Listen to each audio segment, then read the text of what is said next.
alangkah nelongsonya, nelangsa. Ada orang tua, anaknya itu nggak ada yang mau ngerawat. Nyonge melu sapa. Anak tujuh ngumpul itu lo diem semua. Nggak ada yang ngomong. Nyonge melu sapa. Ada yang ngomong siji yang gatel hati kayak. Melu sapa-sapa ya kena to, Mak. Melu sapa-sapa ya kena to, Biung. Melu sapa-sapa kena kabeh-kabeh anak. Sing penting aja melu nyong. Kadang ono sing ngomongnya ya ora apa-apa. Biung melu nyong sing rawat tapi ya sawah kae nyonge sing garap, nyonge sing ngrumat biunge. Ada apa enggak yang kayak gitu? Mau merawat orang tuanya tapi minta sawah, minta kebun, minta tegal. Ada apa enggak? Ada, ngerti aku. Sekarang orangnya datang kok. Pokoknya wonge saiki nek lungguh sikile ndelojor. Sikile selonjor. Nah, langsung ditekuk itu sikile. Ya kuwi wonge. Kuwi. Sampai sekarang itu lo nggak rukun sama saudaranya gara-gara sawah. Ada. Orangnya gemuk pokoknya. Tadi sikile selonjor, saiki ditekuk.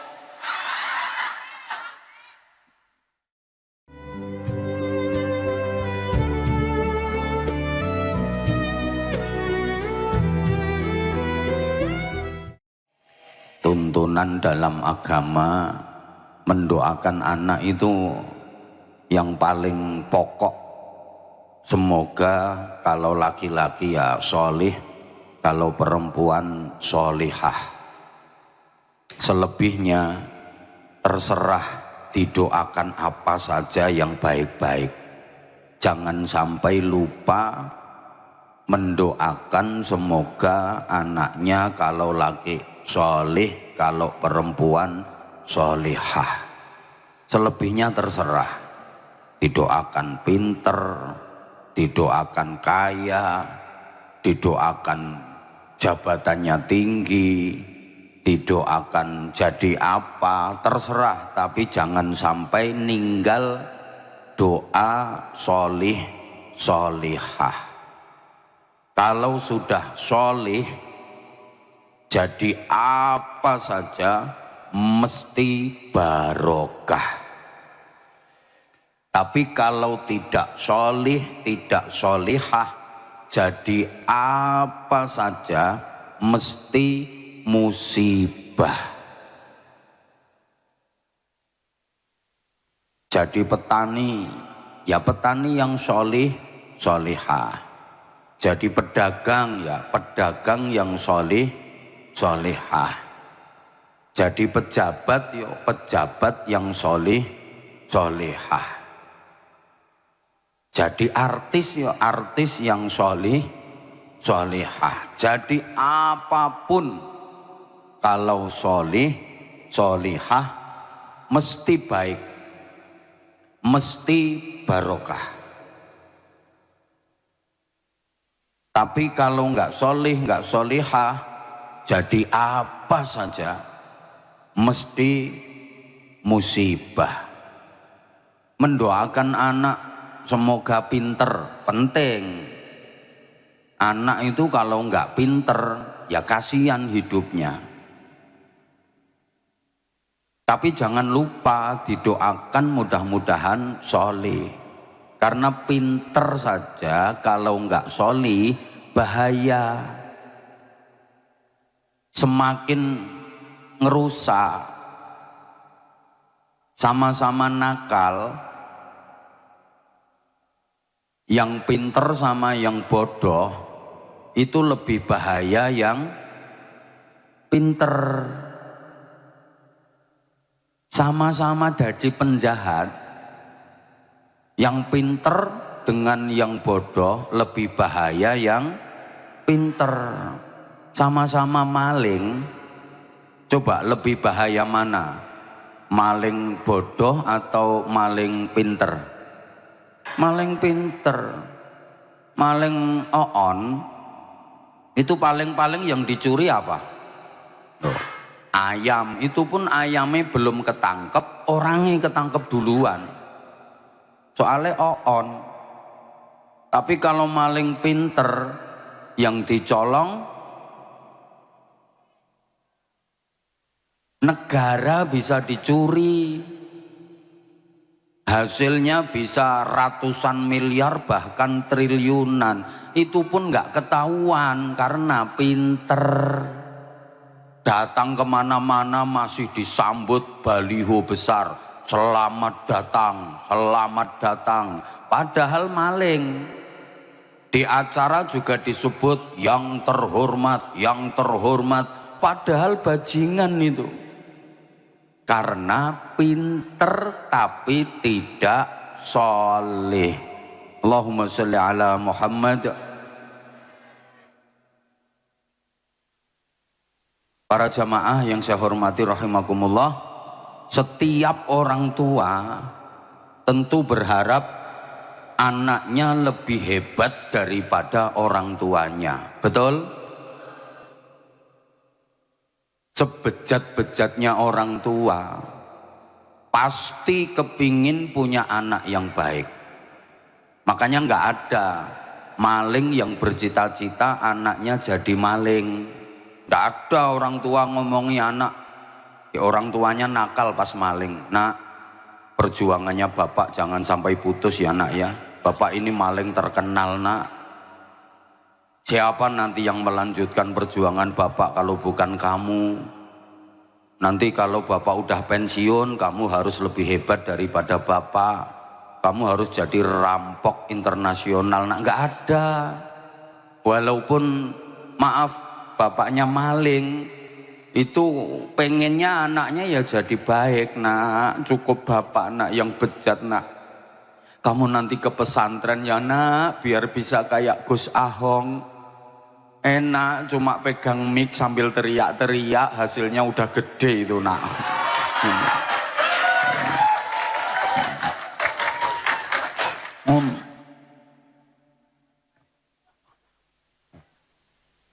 Loh, senakal-nakalnya ibu nggak pengen anaknya nakal. Masa ada perempuan nakal ngudang anaknya gini, no, ibu ini paling laris seasrama no. Semalam ibu bisa ngandangin burung 25 nak.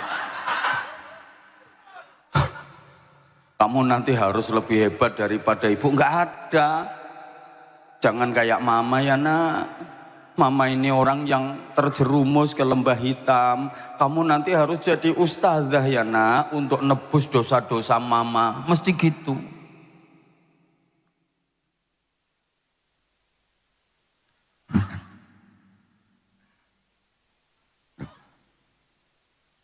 Semua orang tua pengen anaknya lebih hebat daripada orang tuanya, dan itu adalah ukuran kesuksesan orang tua. Orang tua dikatakan sukses kalau punya anak yang bisa lebih hebat daripada orang tuanya. Anaknya kok hanya sama dengan orang tuanya, berarti belum sukses. Apalagi anaknya lebih rendah, lebih jelek daripada orang tuanya. Itu orang tua yang gagal. Bapaknya RT, anaknya bisa jadi kepala desa, jadi camat. Nah itu orang tua sukses. Bapaknya TNI AD, Tani Angkatan Doran.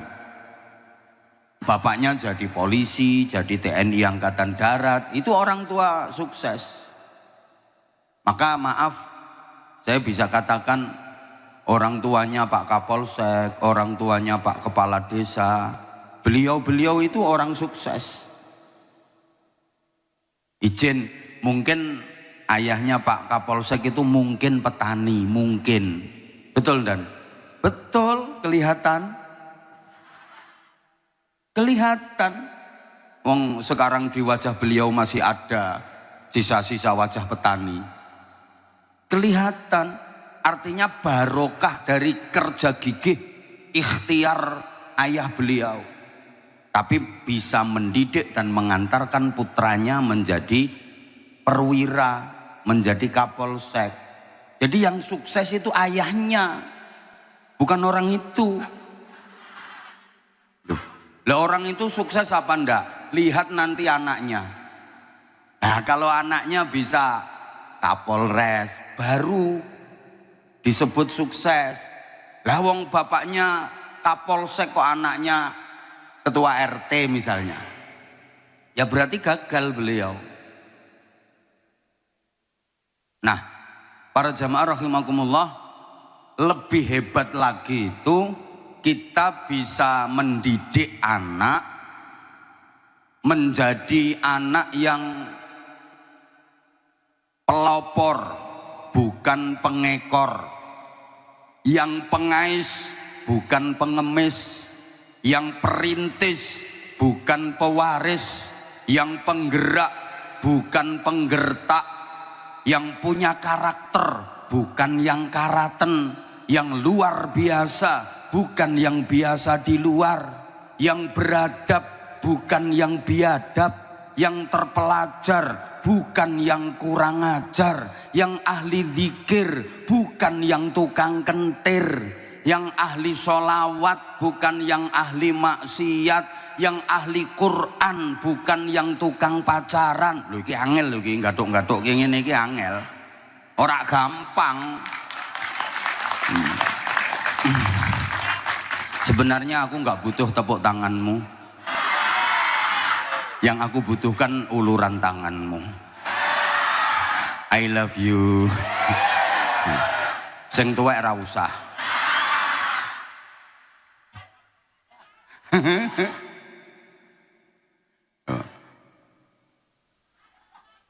Padahal anak manusia itu beda dengan anak binatang. Siapa ngomong wis suwe? Anak manusia itu beda dengan anak binatang. Kalau anak binatang asal dikasih makan banyak, kenyang, dikei madyang sing akeh, wareg, dia bisa gede, dia bisa gemuk, dewasanya dijamin hebat. Itu kalau anak binatang. Contoh, anak sapi namanya pedet. Asal dikasih makan banyak, kenyang, dijamin gemuk, besar, dan dewasanya si pedet ini bisa jadi sapi yang baik menurut pri kesapian. Ya anak kebo namanya gudel, yang penting kasih makan banyak, kenyang, mesti gemuk, gede. Dewasanya si gudel dijamin jadi kebo yang baik menurut pri kekeboan. Anak wedus namanya apa? Nah, cempe. Ini yang penting dikasih makan banyak, kenyang, mesti gemuk, mesti gede. Dewasanya si cempe ini dijamin bisa jadi wedus yang baik menurut pri kewedusan. Tapi kalau anak manusia hanya dikasih makan banyak, kenyang, memang bisa gemuk, bisa gede, tapi dewasanya anak ini belum tentu bisa jadi manusia yang baik menurut pri kemanusiaan. Betul? Anak ayam namanya kutuk. Kalau orang timur pitek. Ya wes pitek. Nek biyunge apa arane? Babon. Ya wis. Anak babon namanya pitik. Dikasih makan kenyang, bisa gede. Pitik wedok rawan. Apa namanya? Derek. Nah, begitu derek terus diperkosa sama jago. 5 jagonya yang merkosa. Kira-kira jadi masalah apa enggak? Bisa dilaporkan polisi apa enggak? Ya enggak urusan. Enggak urusan. Walaupun diperkosa jago 5, waktunya bertelur, dia bertelurnya tetap ikhlas, anggrem, tetap khusyuk. Telur 12 netes bareng-bareng, enggak stres. Biasa anak dididik, dirawat, anaknya bisa hidup nyaman, gedenya jadi babon dan jadi jago, bahkan nggak perlu ngerepotin neneknya. Makanya nggak ada nenek ayam ngerawat cucu, itu nggak ada. Coba sekarang anaknya orang Tumiang, bayi perempuan dididik gede jadi perawan, terus diperkosa jago 5, itu jagonya ndongsong di bawah pohon itu. Masalah apa enggak? Kasus itu loh Bu. Makanya saya katakan kalau anak manusia itu beda dengan anak binatang, sehingga semangat posyandu itu penting. Ada lagunya itu, ibu-ibu hafal, aku anak sehat, tubuhku kuat karena ibuku rajin dan cermat. Semasa aku bayi selalu diberi ASI, makanan bergizi dan berat badanku. Lah kuwi anak tepitek, anak wedus. Yang penting berat badan ditimbang selalu, wong targetnya yang penting lemu, gede dijual, dapat duit. Lah kalau anak manusia ya nggak cukup berat badanku ditimbang selalu. Harusnya ilmu, iman, akhlakku dibina selalu. Allahumma sholli ala Muhammad.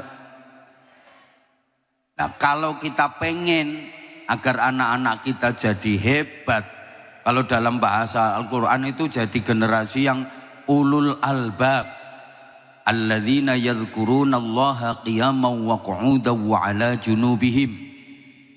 Orang-orang yang selalu berzikir kepada Allah dalam keadaan berdiri, duduk maupun berbaring. Berarti ini ahli zikir. Wa yatafakkaruna fi khalqis samawati wal ard, dan selalu memikirkan tentang penciptaan langit dan bumi. Berarti ahli fikir. Rabbana ma khalaqta hadza batilan subhanaka faqina adzabannar. Berarti ahli ikhtiar. Anak yang menjadi harapan orang tua, menjadi generasi ulul albab, itu yang ahli zikir, ahli fikir, ahli ikhtiar. Takwa, cerdas, terampil, hatinya sensitif, otaknya kreatif, hidupnya produktif, inspiratif, imajinatif, inovatif. Ngerti ora ngene iki? Ya wis ora ngerti ya ben mungkin iki ayu-ayu tapi rada oon ketoke. Tak telatenane.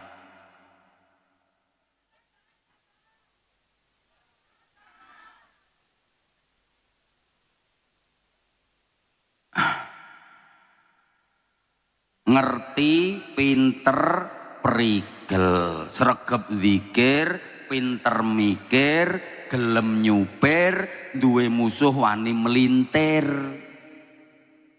Jadi apa ya istilahnya, harus dibekali dengan ilmu, iman, akhlak yang cukup.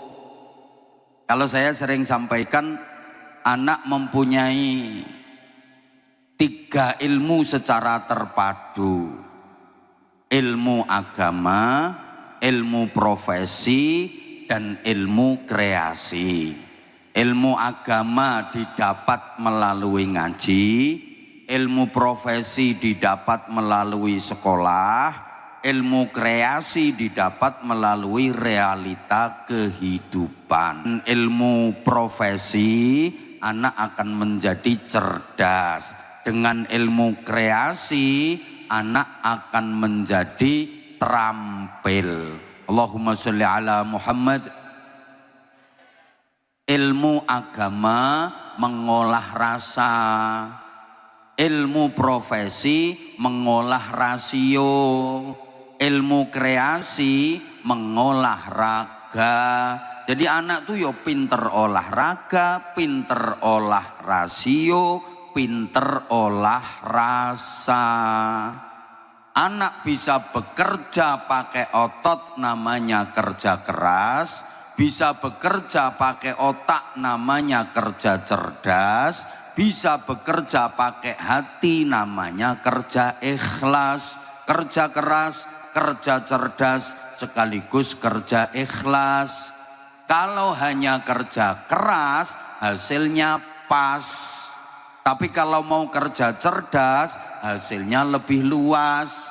Apalagi kerja ikhlas, hasilnya tak terbatas. Loh, ngerangkai kata-kata kayak gini itu nggak gampang. Angel, ora gampang. Mulane ya,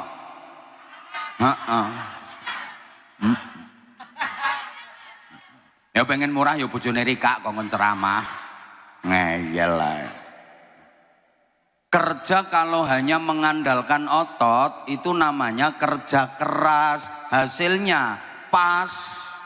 Tapi kalau mau kerja pakai otak namanya kerja cerdas, hasilnya lebih luas. Apalagi disempurnakan kerja pakai hati namanya kerja ikhlas, hasilnya tak terbatas. Yuk kita buktikan. Kalau hanya kerja pakai otot, kerja keras, hasilnya cuma pas. Nggak beda dengan binatang, maaf. Binatang itu kerjanya pakai otot, disebut kerja keras. Hasilnya pas. Sapi suruh bajak di sawah, kuda suruh narik dokar. Kerja pakai otot, kerja keras, hasilnya pas. Paling seharian dapatnya ya segitu, 200.000, 300.000, mentok.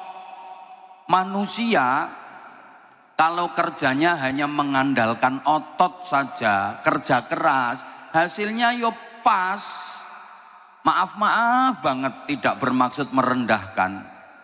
Kerjanya kerja kasar, hanya pakai otot, kerja rendahan, kerja kasar, hasilnya pas.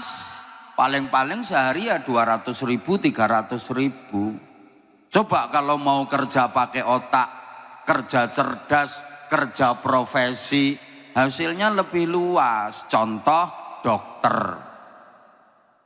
Itu kerjanya kerja profesi, kerja pakai otak, kerja cerdas, mendiagnosa penyakit.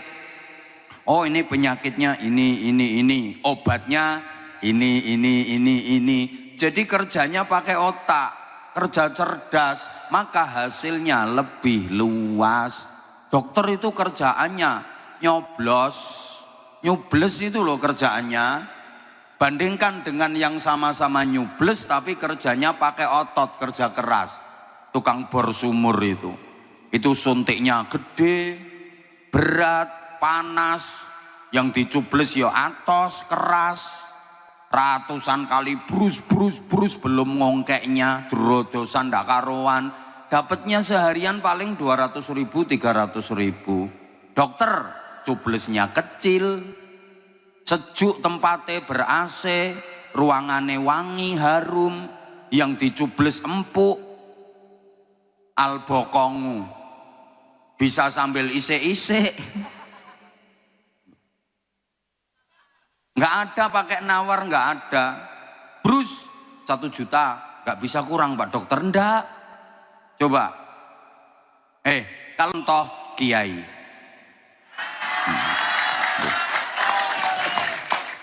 Ya nggak ada kiai kerja pakai otot petentengan, masa kiai nyari bekicot, nyuluh kodok, macul, terus geret geledekan, usung-usung botol, nggak ada. Kerjanya pakai hati, kerja ikhlas, hasilnya tak terbatas. Bahkan nggak kelihatan kerjanya, tapi lihat itu, rumahnya bagus, kendaraannya bagus, makan yo enak walaupun dikasih orang. Loh, istrinya yo cantik. Rata-rata kiai itu istrinya cantik. Boleh disurvei, kiai itu rata-rata istrinya cantik. Ini keadilan Allah. Kenapa kiai kok rata-rata istrinya cantik? Sebab kiai itu satu-satunya hiburan cuma istri. Lo mau nyari hiburan lain yo nggak pantes. Masa kiai mau karaoke? Nggak pantes. Kalau Kapolsek masih pantes. Ayo coba Gus Ahong main biliar, kebayang nggak? Oh kebayang ya, kebayang. Coba Gempar. Coba Gus Ahong bengi-bengi malam-malam ke tempat, ke diskotik. Ayo coba ke night club terus ajup ajup ajup ajup ajup ajup. Ayo coba karo nyanyi Bapakku NU Ibu Muslimat.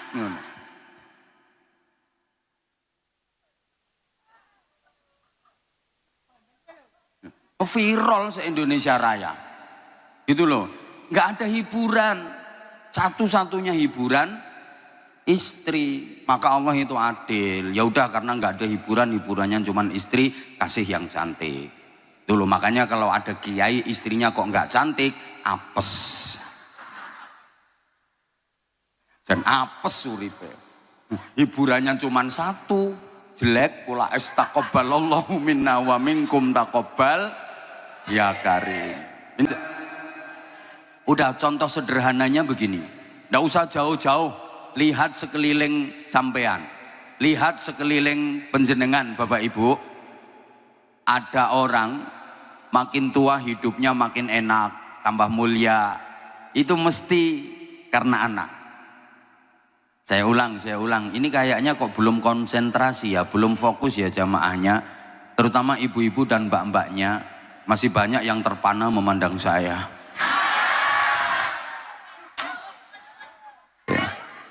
Masih deg-degan. Nggak terbayang kalau bisa sedekat ini gitu. Biasanya cuman ngikutin di TikTok, di IG, di YouTube gitu. I love you.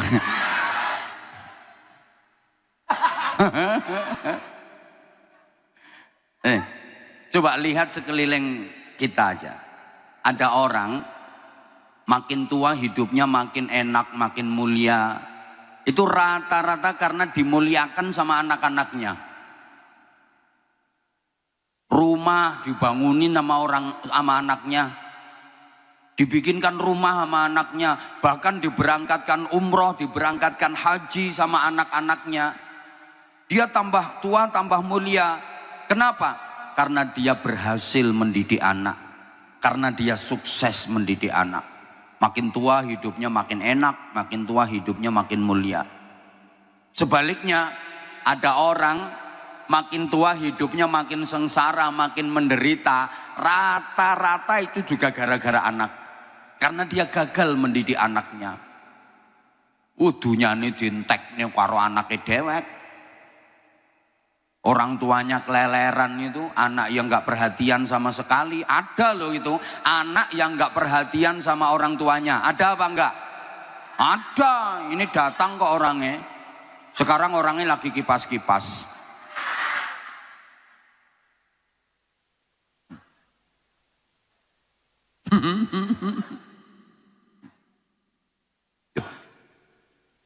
Ada orang makin tua hidupnya makin sengsara, makin menderita. Rata-rata itu juga karena anak-anaknya yang bikin orang tuanya sengsara dan menderita. Kenapa? Karena orang tuanya gagal mendidik anak-anaknya. Makanya Bapak Ibu, sekali lagi, anak itu penting bagi orang tua. Orang berumah tangga, nikah, berkeluarga, kalau nggak punya anak, sedih. Betul? Allah gak nyauti. Orang nikah, berkeluarga, berumah tangga, kalau nggak punya anak, sedih. Betul? Saya itu sering dimintai doa sama orang-orang yang udah lama nggak punya anak itu. Sering. Mbok gak digatekne kok. Halo? Boleh dilanjut? Kalau minta dilanjut perhatiin aku dong. Aku tuh perhatian banget sama kamu. Tapi kamunya malah nyuekin aku. Gara-gara kamu ngelihat orang yang baru datang tapi duduknya langsung di paling depan. Tuh, itu agak nggak punya malu. Udah datang belakangan ganggu, duduknya di paling depan. Udah Bu, konsentrasi aja ke aku. Tapi nggak punya anak, sedih. Pengen punya anak. Sampai kadang alatnya diperiksa nih. Ini kurang lincip, apa kurang jebobok, apa kurang atos.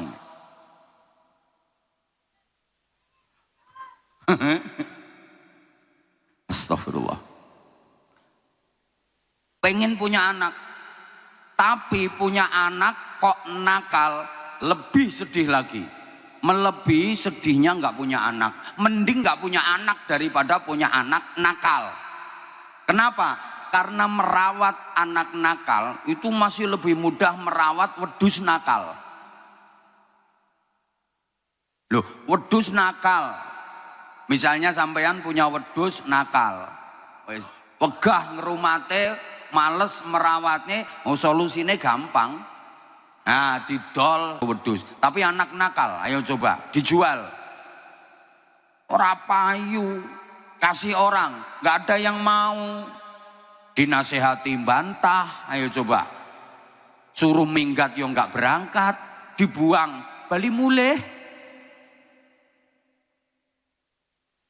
Arab dipateni kok bocahe sik plorak-plorok.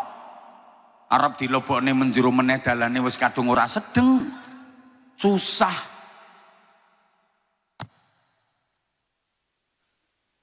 Misal ya ini misal, Bapak Ibu nyonge duwe wedhus lanang gede dhuwur berok. Tapi nakal wedhuse nyong. Ora didol. Metu teko kandang, ora pamit nyong. Wedhus nakal kok ya ora pamit. Gek mlebu kandange tangga, ora permisi. Akhire wedhuse tangga sing wedoke meteng 5. Bunting 5. Kira-kira tetangga saya marah apa seneng? Seneng. Malah metuki nyong, Pak Kiai, Bah, matur nuwun. Wedhuse Abah mlebu kandange nyong. Saiki wedhuse nyong sing wedok meteng 5. Bahkan secara temporer, understand? Nah, nek ngene kan ketok oone. Hanya bisa dirasakan di waktu tertentu, di waktu yang lain udah nggak bisa lagi dirasakan. Hanya bisa dirasakan pada saat tertentu, di saat yang lain udah nggak bisa lagi dirasakan. Hanya bisa dirasakan di tempat tertentu, di tempat yang lain udah nggak bisa lagi dirasakan. Hanya bisa dirasakan dalam kondisi tertentu, di kondisi yang lain udah nggak bisa lagi dirasakan. Tapi kalau anak solih, anak solihah bisa dirasakan kapanpun, dimanapun, dalam situasi bagaimanapun. Bahkan rumah bagus itu nikmat dunia. Semua pengen punya rumah bagus, betul? Ya kayak yang hadir di sini ku kelihatannya semua pengen jadi orang kaya, betul? Nah, ketoro. Jadi wajahnya itu wajah-wajah ngempet. Udah lama pengen kaya tapi nggak kesampaian. Kelihatannya senyum tapi kudu ngantemi wong. Gini sayang, dengerin sayang. Rumah bagus itu nikmat dunia. Bisa dirasakan nikmatnya hanya pada saat lagi di rumah. Bisa merasakan nikmatnya rumah bagus. Tapi saat nggak di rumah, lagi keluar. Sebagus-bagusnya rumah, seindah-indahnya rumah, udah nggak bisa dirasakan lagi nikmatnya, betul? Kok nggak semangat ya?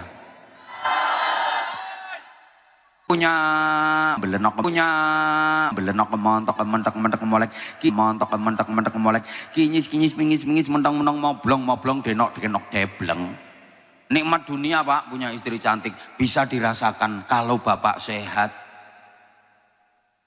Coba Bapak gering nyengir apalagi bapak anyang-anyangan.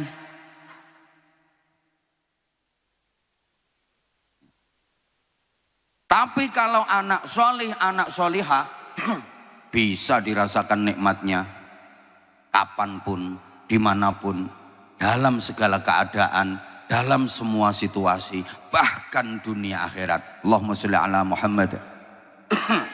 Contoh, misalnya bapak ibu ditakdir jadi orang kaya, misalnya, kan sampean ndak kaya toh. Misalnya ditakdir jadi orang kaya, punya anak solih solihah, seneng membiayai habis berapapun gak rugi, ndak eman, karena anak bisa mikul dhuwur mendem jero nama orang tua, bisa mengharumkan nama keluarga, bangga. Bapak ibu misalnya ditakdir miskin, kayak sekarang ini kan miskin, anak solih solihah masih bisa dinikmati orang tua di saat orang tua miskin. Karena anak kalau solih solihah, yang lihat orang tuanya sedih, itu langsung prihatin. Bapak kok sedih, mikirin apa bapak? Ya mikir kebutuhan nak. Bapak jangan sedih terus, nanti bapak sakit. Doakan bapak, saya dapat kerjaan, saya pengen bantu bapak. Saya punya cita-cita pengen memberangkatkan bapak umroh sama ibu. Contoh diamini. Seneng gak punya anak yang kayak gitu? Wah seneng pakai bingit. Nah coba kalau anaknya nggak soleh, orang tuanya udah sedih mikir ekonomi malah dibentak-bentak. Lenger mikir apa toh pak? Ya mikir butuhan. Kere yo kere pak. Oh gitu orang tuanya. Gitu loh. Bapak ibu, sampean sehat punya anak solih, seneng. Banget seneng. Ya Allah, coba misalnya lagi ada acara kumpulan wali murid di sekolahan itu, terus pengumuman dari gurunya tuh gini, dimohon kepada orang tua dari anak yang tersebut di bawah ini untuk ke panggung menerima penghargaan, hadiah dan piala karena anaknya berprestasi membanggakan nama kabupaten. Seneng apa enggak? Seneng, ibunya yang naik ke panggung, seneng banget, guyu, untune diketokne terus sampai ora iso mingkem dulu meletat meneh tar. Nerima piala sambil miring-miring nggak bisa balik, saking senengnya. Coba lagi kumpulan wali murid terus ada pengumuman dari gurunya, diharap kepada orang tua dari anak-anak yang tersebut di bawah ini untuk ke kantor karena anaknya ada kasus. Ibu bapak coba bayangin misalnya ya, anak kita itu udah ngajinya rajin, sekolahnya pinter, akhlaknya bagus, sama orang tua itu adabnya luar biasa, Masya Allah, baca Qur'annya fasih, sholawatan yo ngelek-ngelek, azan cemengkling, khutbah yo iso, kon sambutan yo iso, mau membantu orang tua, Masya Allah. Punya anak kayak gitu. Coba sebaliknya, anak itu ngaji ora mangkat, sekolah bolosan, oon pisan, nakal, nyolongan, wis pokoke ora kober ana jambu tuwek. Wis jambu diliwati ngisore tok rontok dhewe-dhewe. Ora apa-apane, saking nakale, gaweane teriak-teriak, berok-berok, bengok-bengok nang dalan kayak sepeda motor kenal potnya dibrong, weng. Rambut semir, abang hijau kuning coklat kayak nyunggi sampah. Kuping ditindik, ombol, bolongi kupingnya terus diseloboi cagak listrik. Awake penuh tato. Bek, semua binatang itu gambar ning awake. Geger kene sing kebo, jaran, sapi, garangan, luwak, macan rembah, lengene tengen bajul, lengene kiwa kadal, dodo gambari macan, mangap, weteng gambari ula, gede, madhep mengisor, ndase nang ngisor kuwi. Gelo.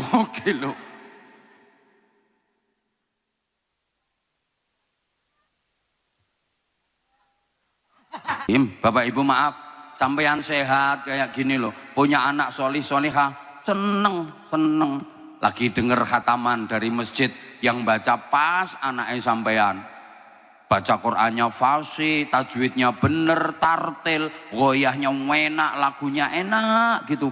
Itu anak nyong saya ngaji ya Allah, hati nyes, adem seneng banget. Orang tua sakit itu, anak solih solihah masih bisa dirasakan nikmatnya. Bener. Saya itu pernah melihat sendiri. Ada orang tua sakit lumayan parah. Opnam di rumah sakit. Ya mesti masa opnam ning gerdu.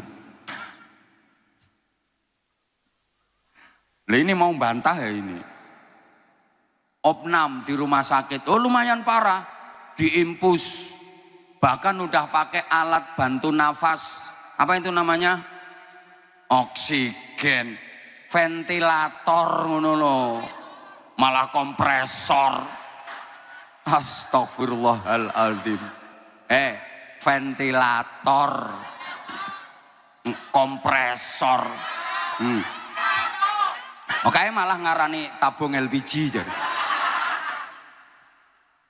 Meleduk kok.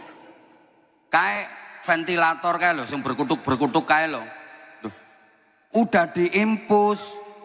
Pakai alat bantu nafas, tapi dia itu kayak nggak ngerasa sakit, senyum, kelihatan bahagia. Kenapa? Ya karena dia ngelihat anak-anaknya itu, anak-anaknya pada ngumpul, ada yang ngaji, ada yang mijitin, ada yang ngipasin.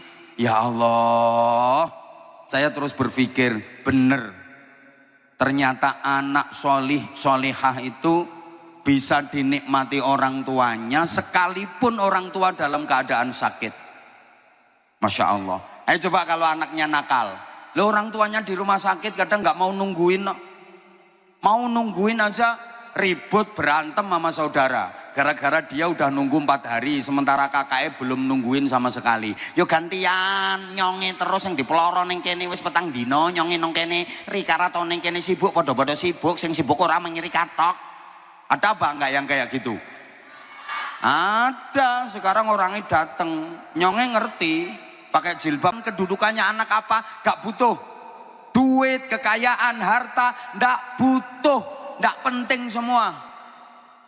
Bapak Ibu maaf ya, maaf.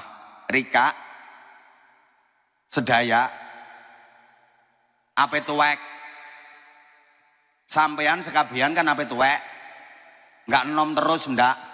Kalau udah kayak gitu gantian. Sekarang sampean ngerawat anak, nanti kalau udah tua gantian anak ngerawat sampean. Betul? Kalau ada orang tua bilang gini misalnya, aku nanti kalau udah tua enggak bakalan ngerepotin anak. Ngapain orang tua kok ngerepotin anak? Aku mau hitin anak, aku mau hidup sendiri. Aku ngeliat anak udah enak hidupnya, udah seneng, gak bakal aku ngerepoti anak. Ini biasanya wong tuwek anyaran. Bareng tuwek tenanan yo geder kae. Nyonge melu sapa? Nyonge melu sapa? Diingetin sama temene, jadi arep ngerepoti anak, tak tapuk lambemu. Geder gue kok.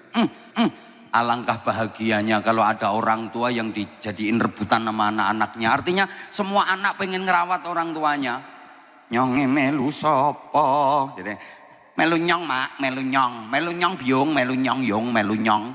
Nyonge kan anak pertama kebanggaan. Nah, jadi anaknya yang terakhir, melu nyonge wae mak, melu nyonge biung, nyonge kan anak terakhir kesayangan, rebutan. Orang tua itu bangga banget. Alhamdulillah. Anakku api-api ya Allah. Nah, coba alangkah nelongsonya, nelangsa. Ada orang tua, anaknya itu nggak ada yang mau ngerawat. Nyonge melu sapa. Anak 7 ngumpul itu lo diem semua. Nggak ada yang ngomong. Nyonge melu sapa. Ada yang ngomong siji yang gatel hati kayak. Melu sapa-sapa ya kena to mak, melu sapa-sapa ya kena to biung, melu sapa-sapa kena kabeh-kabeh anak. Sing penting aja melu nyong. Kadang ono sing ngomongnya ya ora apa-apa, biyung melu nyong sing rawat tapi ya sawah kae nyonge sing garap, nyonge sing ngrumat biyunge. Ada apa enggak yang kayak gitu? Mau merawat orang tuanya tapi minta sawah, minta kebun, minta tegal, ada apa enggak? Ada, ngerti aku. Sekarang orangnya datang kok. Pokoknya wonge saiki nek lungguh sikile ndelojor, sikile selonjor, nah langsung ditekuk itu sikile. Ya kuwi wonge. Kuwi. Sampai sekarang itu lo nggak rukun sama saudaranya gara-gara sawah. Ada. Orangnya gemuk pokoknya. Tadi sikile selonjor, saiki ditekuk.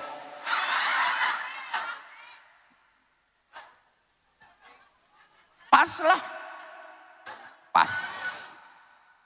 Orangnya sekarang pegang HP. Allahumma sholli ala Muhammad.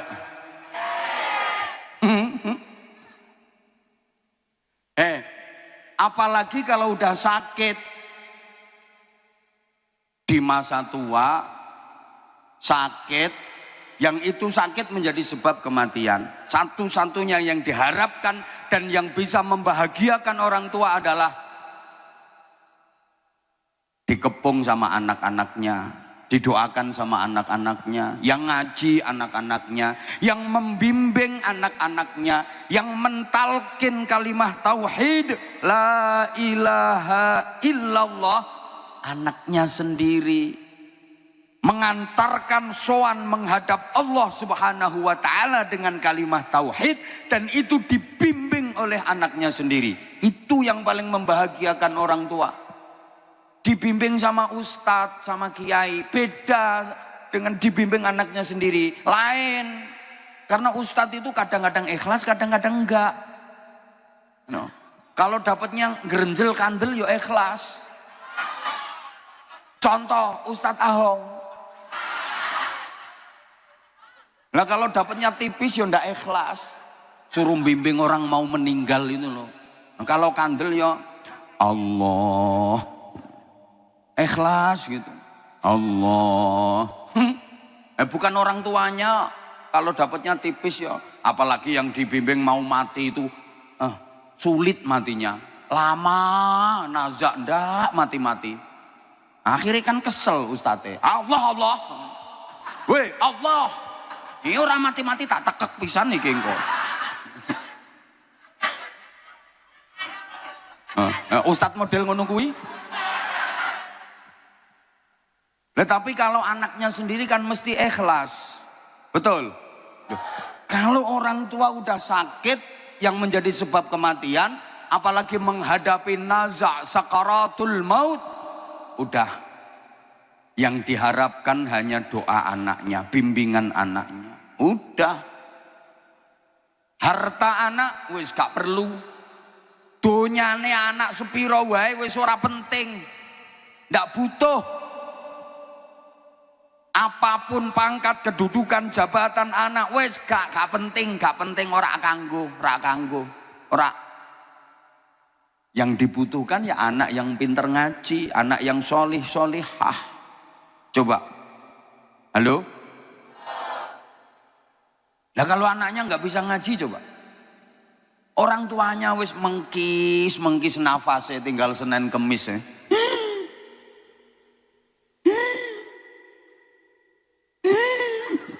Siapa ngomong persis mau? Makasih. Oh, tambah iki jarene sudah mau mati jare.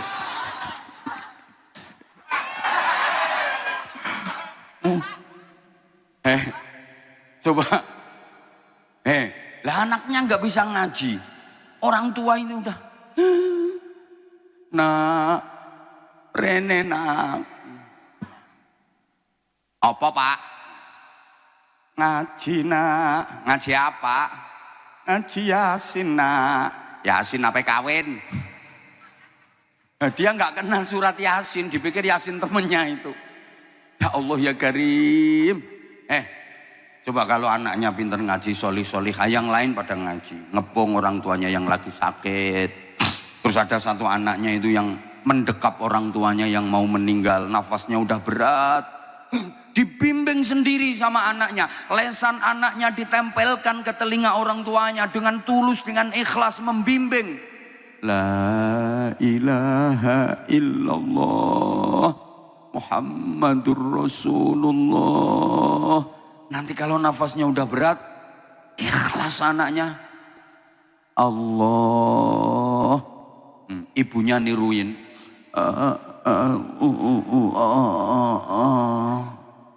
Ayo ngomong persis maneng. Allah.